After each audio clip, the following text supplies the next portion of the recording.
Hey real estate agents, welcome back. Today I want to talk about your circle of influence and specifically how we stay in contact with our circle of influence the right way. So I'm going to share some valuable tips today on how to do that. But first, let me introduce myself. My name is Guillermo Salas, former attorney turned real estate agent. I've closed over 1,500 transactions in my career. And on this YouTube channel, I'm going to share every tip, trick, system, or process I created to create a massive real estate business. So please subscribe to my YouTube channel. But more importantly, in my video description is a calendar link, my calendar link. So go ahead and schedule a free business consultation. I'm happy to go into this topic or any other topic related to real estate with you at a deeper level and help you get where you want to go. All right, let's dive in. First off, what exactly is a circle of influence, right? I go sphere influence or circle influence, but it's the same thing. It's your friends, your family, past clients, colleagues, even acquaintances. These are people who could either refer your business or become clients yourselves. And so these people are the key to having a consistent, successful business, right? It's usually people that know you, love you, trust you, want to see you be successful. And so it's fun, right? You're just creating this incredible business, funding the lifestyle that you want by just helping the people that are near and dear to your heart. So make it a major pillar of your business. Now, what's the correct way to communicate with them, right? It's all about being genuine, adding value, and being consistent. So here are a couple key strategies to do so. Strategy number one is personalized messages. People want to know that you care about them on a personal level. And it's why I've been preaching when you're meeting with people to ask lots of questions, right? And not leave it on the sort of superficial level, get deeper into the emotional level in a listing presentation, buyer consultation, or just a coffee as you're prospecting, right? It's understanding what their wants, their needs, their goals, their dreams, and their aspirations are. If you understand that about a person, then you're gonna know who they are. They're gonna know that you care about them, that you've taken the time to know them. And when you get to this part, you're gonna be able to provide personal touches and personal messages. Things like, here's your happy birthday, happy anniversary. And again, it goes back to the CRM. You're gonna use technology for this because we can't keep it all in here, right? There's way too much media impressions coming out from every direction. There's no way you can keep it stored up in here. And some of us think like, oh, it's cheating to put in a CRM. No, if you care enough to put in a CRM, that shows that you care about that person.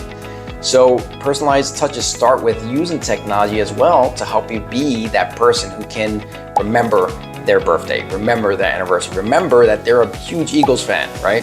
Maybe they're a Dallas fan too, but we won't talk about that. But again, number one technique and strategy is personal messages. Another way, and the correct way to keep in contact with your circle of influence is just keep them informed. Let them know what's going on in the market, right? Provide things of value. This is not a sales pitch, right? This is not the time for that. This is, hey, I want to provide information to you about your market.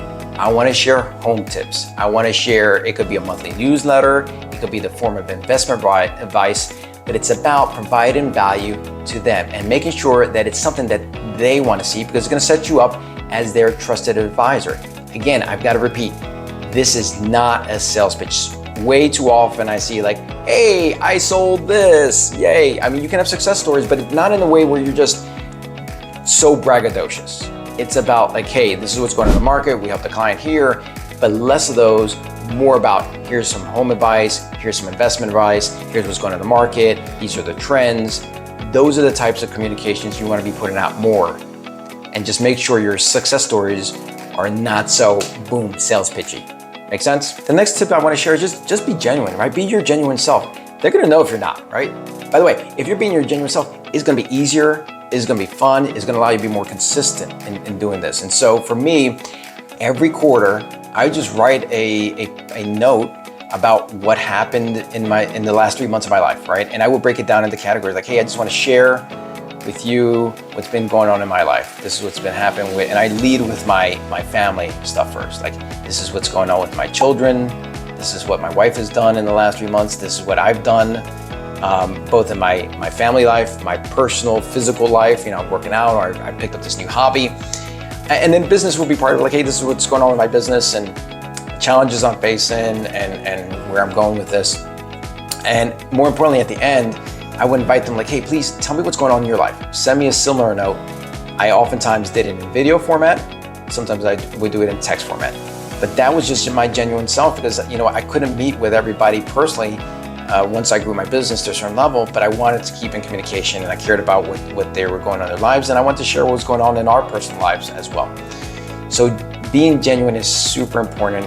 It's going to build trust, and it's going to build the type of base of business that's going to be really fun and enjoyable for you to work with going forward. Okay, and the final tip and process is just consistency. You have to do this consistently. It's like prospecting. I did a video on that recently. Why you've got to do that every single day. Consistency, you want to remain top of mind with your center of influence. Just make sure, for me, I made sure that I touch base with them on a personal, like one-on-one, typically in-person meeting once every quarter. And so that's cute. You want to remain top of mind. And you can't be in a real relationship if you haven't talked to them in 2 or 3 years, right? So consistency is super, super important. And those one-on-one moments, eventually as I grew my business and I couldn't get to to everybody every quarter, I then eventually grew to client events. And I made sure that I invited all those people there, and I made sure that I tried to block off time to interact with each person individually at those client events. So there you go. Circle of influence, sphere of influence, use either term interchangeably. Super important to building a consistent and enjoyable, fun real estate business. Thank you again for tuning in. Please subscribe to my YouTube channel, and don't forget my calendar link is in the video description. Don't be shy. Schedule a free business consultation.